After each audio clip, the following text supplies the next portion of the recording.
coisa é aquilo que eu cometi antes de conhecer Jesus, e outra coisa completamente diferente é eu continuar fazendo essas mesmas coisas, dando mau testemunho por aí, e vocês terem motivos para falar: olha, essa menina não se arrependeu verdadeiramente, ela não tem frutos de conversão, ela não está em Cristo. Só que eu não fiz isso em nenhum momento. Esses homens red pills, que eu já vou falar do que se trata, eles insistem em rememorar o meu passado, me acusar para me deixar mal. Eles querem tirar o meu trabalho, eles não querem que eu fale do evangelho. Vamos começar a falar como homem? Só espera uma mulher 0 km quem foi 0 km. Só espera uma mulher sem passado quem não teve passado. Então baixa a tua bola. É por isso que nós somos grandes e pequenos. 74 milhões de evangélicos e a gente tem esse país que nós temos no quesito moral, na corrupção política, na música, na arte, em tudo. O nível do Brasil está lá embaixo. Porque é com esse tipo de crente que nós estamos lidando. Evangélico não praticante. Não importa com quantos homens a sua namorada, a sua noiva ou a sua esposa transou no passado. Não importa com quantas mulheres você transou, ué. O que importa? Você se portar e viver informando para ela que você será o último.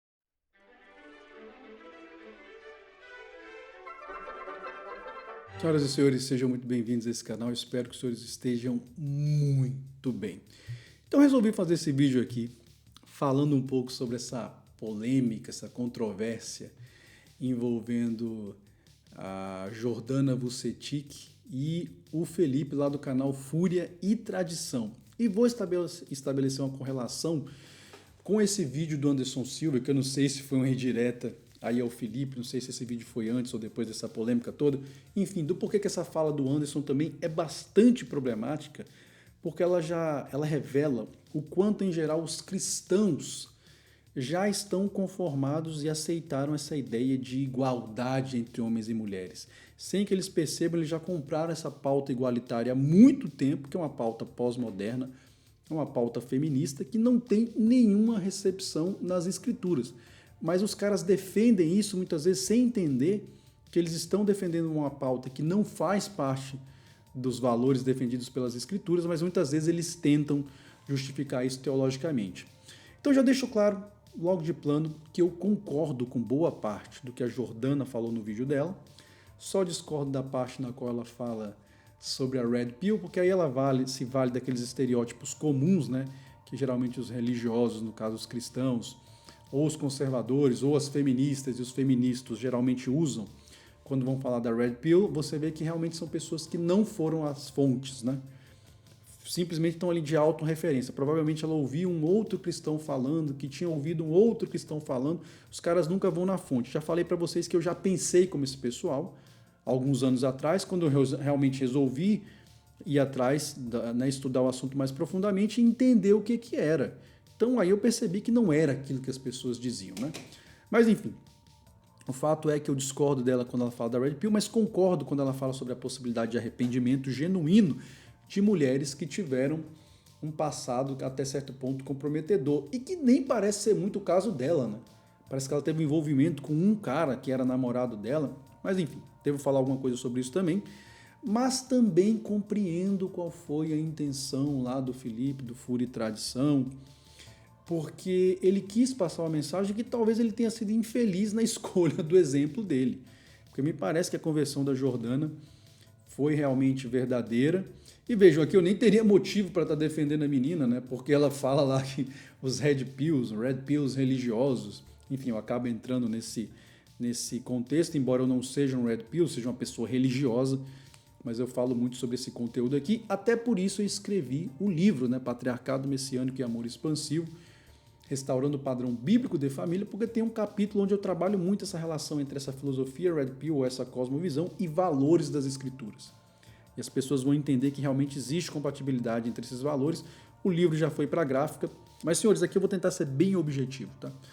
Primeiro, por que eu concordo com a fala da Jordana em boa parte? Senhores, não tem como negar que à luz das escrituras é plenamente possível que uma mulher, assim como um homem, ainda que tenham tido um passado promíscuo e comprometedor, passem por um processo de arrependimento genuíno, por um processo de techuvá, como a gente chama no hebraico, genuíno, e se tornem novas criaturas. Não tem como negar isso.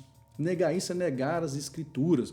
Mais do que isso, todos nós somos falhos, somos passíveis de pecados terríveis e todos nós dependemos das misericórdias do Eterno, da Hesed, né, do Eterno. Isso aí é uma coisa inquestionável, não discordo dela nesse ponto.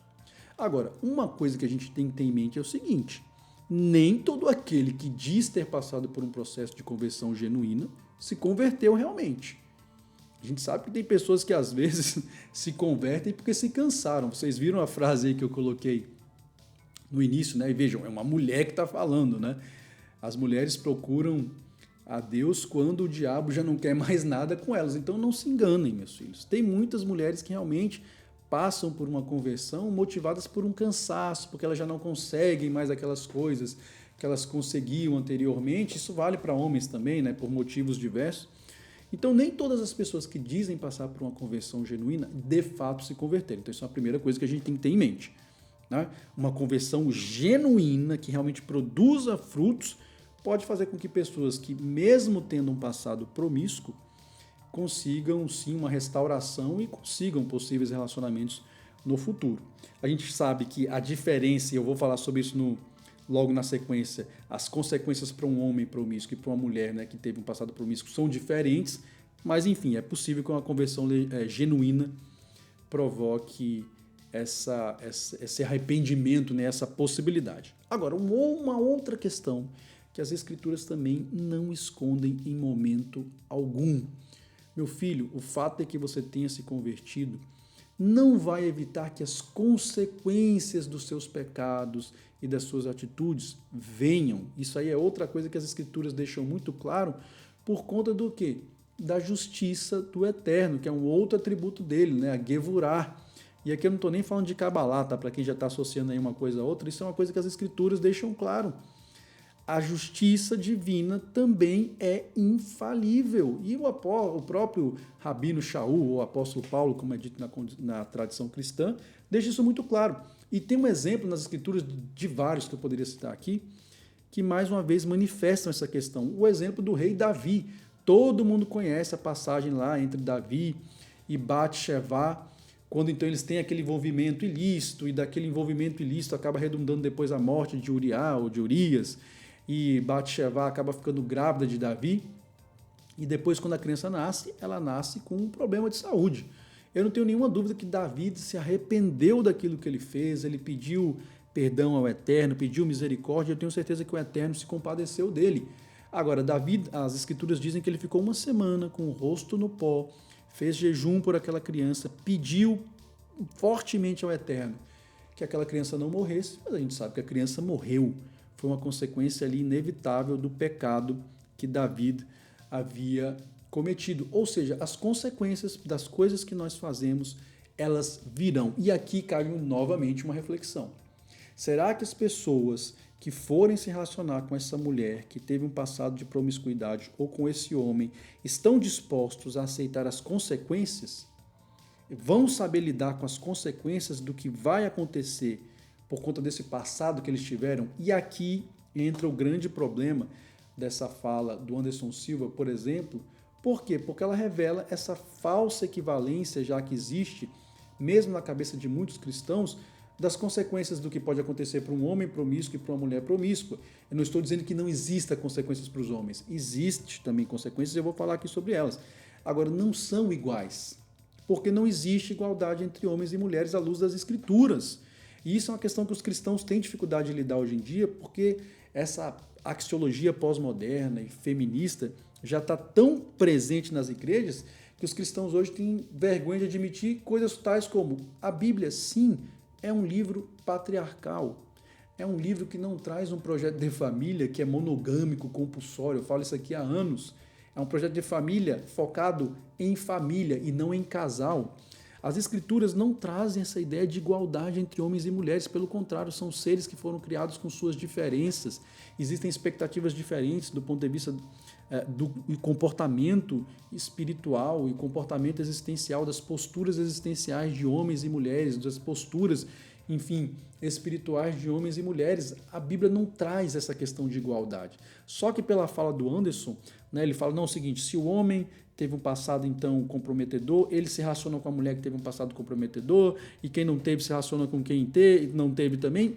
Só que, como eu falei, isso é uma falsa equivalência. Novamente, por quê? Isso aí é uma coisa que eu já falo há anos aqui no canal diversas vezes, mas vejam, existem diferenças, por exemplo, do ponto de vista fisiológico. A mulher tem ímen, o homem não tem ímen, a mulher sangra, via de regra, na primeira relação sexual dela. E a gente sabe que o sangue nas escrituras, eles simbolizam o quê? Pacto, meu filho. Já falei isso diversas vezes aqui no canal. Quando a mulher tem relação sexual com o homem pela primeira vez, ela sangra, ela estabelece um pacto de sangue com esse homem. E eu sei que é uma coisa pesada de se falar aqui, mas é o tipo de coisa que hoje em dia, olha, dentro das igrejas cristãs nem se fala mais. Não se fala sobre a importância de uma mulher ser virgem, não se fala mais sobre a mulher ser submissa ao marido. Enfim, não se fala mais sobre essas coisas. Então vejam, a partir do momento que você tem essa questão dessa maneira, as coisas começam a tomar uma outra tonalidade. Por quê? O homem não sangra. Uma outra diferença do ponto de vista psicológico, tá? A não ser que o cristão, né, voltando aqui, esteja disposto a falar como alguns feministas. Não, o ímen é só um pedaço de pele lá no corpo da mulher que não tem nenhum significado. A gente sabe que não é assim, né? Diferenças psicológicas. Os homens, em geral, eles não se importam em ser objetificados, né? Você não vai ver um homem reclamando que foi usado por uma mulher sexualmente. Dificilmente você vai ver isso. Agora, as mulheres, em geral, elas se ressentem quando elas são apenas usadas sexualmente. Por mais que muitas hoje em dia digam que não, que elas também só querem saber de transar e que não se importam, isso é uma falácia, isso é um auto-engano. Em geral, as mulheres, sim, elas vão com alguma expectativa, mesmo diante de um envolvimento que muitas vezes é casual do ponto de vista sexual. Então as mulheres estão muito mais sujeitas a terem traumas, experiências negativas, bloqueios desenvolvidos a partir daí, porque elas se envolvem sentimentalmente. E isso nos leva a uma outra consequência também, que agora até do ponto de vista mais espiritual. As marcas de um passado comprometedor, de promiscuidade, de imoralidade sexual, geralmente ficam no corpo do homem. Exatamente por conta dessa racionalidade mais comum ao aspecto masculino. Já em uma mulher, muitas vezes elas não ficam apenas no corpo, elas ficam também na alma daquela mulher, que pode ter ali um trauma, pode ter um bloqueio, pode ter uma experiência que vá dificultar bastante um relacionamento que essa mulher queira estabelecer no futuro. Então, todas essas questões precisam ser levadas em consideração quando um homem ou uma mulher for se envolver com alguém que passou por um processo de conversão e que as consequências podem vir, cara, inevitavelmente. Será que você, que é um homem, está disposto, então, a se relacionar com essa mulher? Será que a conversão dela foi genuína? Mais do que isso, será que você está disposto a arcar com as consequências? Porque as consequências virão. A fala do Anderson parece que ignora isso, né? Ah, não, o passado não importa com quantos homens o seu marido transou, com quantas mulheres com quantos homens a sua mulher transou, com quantas mulheres o seu marido transou. Mas é claro que importa. É o que eu acabei de falar, meu filho. As escrituras, elas não ignoram o fato de que as consequências daquilo que a gente fez vão surgir muitas vezes de forma inevitável. O preço não é cobrado, mas as consequências, elas vêm. E uma fala como a do Anderson muitas vezes é irresponsável porque parece ignorar isso. Você, mulher, está disposta a lidar com o passado desse homem? Olha, um homem que foi muito promíscuo, eu vou adiantando, dificilmente ele vai conseguir ser fiel a uma mulher. Porque embora ele seja capaz de se afeiçoar verdadeiramente, genuinamente a uma mulher, porque a sua psicologia é diferente, a sua espiritualidade é diferente do que a da mulher, muitas vezes, meu filho, mesmo se importando com aquela mulher, ele vai traí-la se ele realmente não passou por um processo genuíno e profundo de arrependimento. Então você, mulher, está disposta a lidar com isso? A lidar com o passado de um homem que muitas vezes é violento, né? Agrediu todas as companheiras dele. Será que se ele realmente não passou por um processo de conversão, ele também não vai te agredir? A mesma coisa vale para o homem. Uma mulher que vem com uma carga muito grande de experiências que marcaram o corpo dela, mas também marcaram a alma dela, com bloqueios, etc., traumas, tudo isso vai repercutir no relacionamento desse cara. Como é que isso não importa, meu Deus do céu? Como é que eu vou ignorar isso? É o que eu falei, eu creio piamente na conversão e no arrependimento de uma mulher que realmente se entrega genuinamente, ela é alcançada pela misericórdia do Eterno. Agora existem consequências que muitas vezes vão dificultar profundamente um relacionamento que essa mulher quer estabelecer. A gente também precisa falar sobre isso. E aqui não tem nada de machismo, aqui não tem nada de red pill, frustrada, nem nada. Eu estou falando de um fato. Algumas pessoas, infelizmente, têm que encarar essa realidade. A mesma coisa vale para um homem. Como eu falei, um cara que já teve um passado de muita promiscuidade, já fez coisas que até o Marquês de Sade duvidaria. Será que esse cara vai conseguir ali ficar dentro de um casamento, ainda mais numa cultura monogâmica como é a nossa, com uma única mulher ali, dentro de certos padrões de comportamento sexual? Então a mulher precisa pensar sobre isso também. Isso é uma coisa, meu filho, que é uma consequência inevitável das atitudes que essa pessoa teve ao longo da vida. Então vejam, tudo isso tem que ser levado em consideração. Novamente, eu acho que a escolha do exemplo lá do Fúria e Tradição foi muito infeliz, porque a Jordana parece ter sido uma mulher que se arrependeu genuinamente, meu filho. Parece, né? Até onde consta pra mim, tá? Que ela teve envolvimento só com o namorado dela. Meu amigo, uma mulher hoje em dia, da geração pós-2000, que se envolveu com um único homem, olha, tá ficando raro, mesmo dentro das igrejas, tá? Eu costumo brincar que a minha geração de homens ali dos anos 80 foi a última geração que conseguiu encontrar com relativa facilidade, mesmo dentro das igrejas, mulheres virgens para casamento. Porque, olha, geração dos anos 90 já foi se tornando mais complexo. Dos anos 2000 para frente, então, meu filho, olha só. Então, assim, no caso dela, teve ali um envolvimento, que ela mesma disse que se arrepende, o cara foi criminoso em divulgar as imagens, enfim. Então, você não pode estigmatizar uma mulher para o resto da vida dela, isso é um fato. Agora, você não pode negar que existam consequências. E ela mesma acaba, muitas vezes, sendo vítima das consequências disso. Porque, veja, se ela não tivesse tido esse envolvimento, esse rapaz não teria esses vídeos e jamais teria divulgado. Então, será que o atual namorado dela sabe lidar com essa situação? Se ele souber lidar, meu filho, tudo bem. Como eu falei, no caso dela, né, teve um único envolvimento ali. Tem muitas mulheres, hoje em dia, meu filho, mesmo dentro de igrejas, que, olha, tem muito mais envolvimento, tiveram muito mais envolvimentos que isso, mas, enfim, vídeos nunca vazaram, conversas nunca vazaram. Então, a gente tem que pensar sobre isso. No caso, eu acho que a escolha do exemplo foi infeliz. Agora, que existem muitas mulheres que são estelionatárias sentimentais, isso eu não tenho nenhuma dúvida. Mulheres que vão lá porque estão cansadas, não estão buscando uma conversão genuína. Homens também que são aproveitadores porque acham que as mulheres da igreja são mais certinhas. Muitos caras vão lá e quebram a cara também. Então a gente precisa refletir sobre isso. A questão não é tão simples, né? Eu vi extremos dos dois lados, né? Como já falei aqui várias vezes no canal, tem caras que estão dentro da comunidade Red Pill e são perturbados, são ressentidos, são vingativos, são frustrados, mas isso não anula a validade dessa ideia, desses pensamentos, né? Dessa cosmovisão. Da mesma forma, né? A gente tem que reconhecer que existem sim, como eu falei, pessoas que vão passar por um processo genuíno de conversão e vão ser viáveis sim para um relacionamento, embora com um passado relativamente comprometedor. Agora, como eu falei, vai caber ao homem que vai se envolver com essa mulher, em última análise, decidir realmente, será que ela apresenta frutos de uma conversão genuína? Será que eu estou disposto a arcar com as consequências que advirão desse passado dela? A mesma coisa para a mulher, será que eu estou disposto a arcar com as consequências que advirão do passado desse homem? A gente tem que pensar sobre isso, né? Porque, como eu falei, as marcas na mulher geralmente ficam no corpo e na alma, muitas vezes. E no homem não, fica ali no corpo e aí cabe a cada um decidir como é que vai lidar com essa situação, né? Enfim, senhores, é um tema que caberia muito mais coisas aqui. Eu tentei ser bem objetivo, né? Como eu disse, eu concordo com boa parte do que a Jordana falou, só discordo da parte que ela fala do Red Pill. Tento compreender ali a intenção do Felipe.